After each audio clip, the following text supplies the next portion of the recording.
여러분 안녕하십니까? 포항 MBC 5시 뉴스입니다. 정의당 추혜선 의원이 국정감사에서 포스코 계열사의 해외 투자 의혹을 제기한 지 3개월 만에 금융감독원이 포스코건설에 대한 감리 절차에 착수한 것으로 확인됐습니다.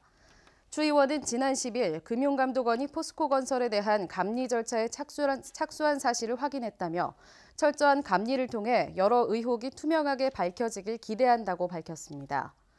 추 의원은 지난해 국정감사에서 포스코가 이명박 정권 시절 자원외교에 동원돼 부실 투자와 납득하기 힘든 회계 처리 등의 경영 비리 의혹을 제기했는데 당시 윤석헌 금감원장은 포스코에 대한 회계 감리를 포함해 배임 혐의가 있는지를 살펴보겠다고 답했습니다.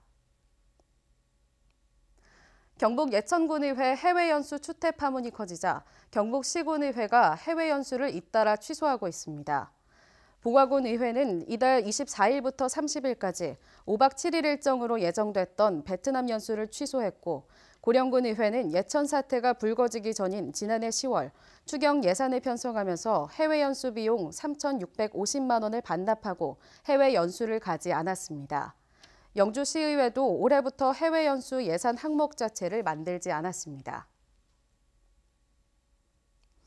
경상북도 교육청과 특허청은 오늘 협약을 체결하고 3월에 이전하고 남는 경주 황남초등학교 건물에 전국 최초로 발명체험교육관을 조성합니다.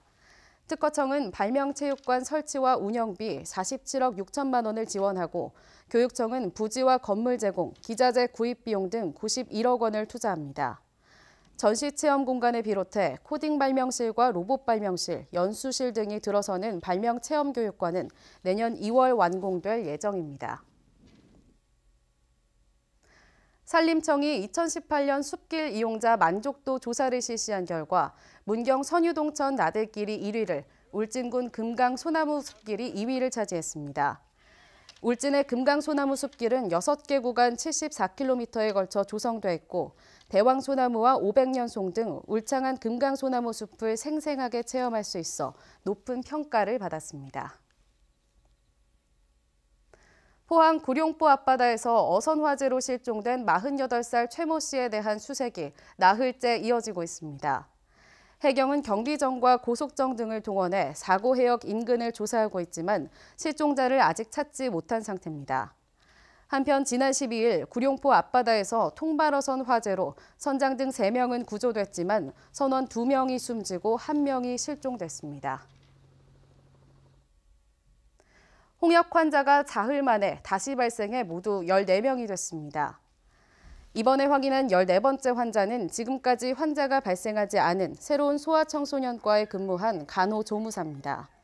방역당국은 이 간호조무사가 홍역 증상을 보여 파티마 병원 선별진료소를 방문해 확진 판정을 받았다며 지금은 대구의료원에 격리돼 치료를 받고 있다고 밝혔습니다.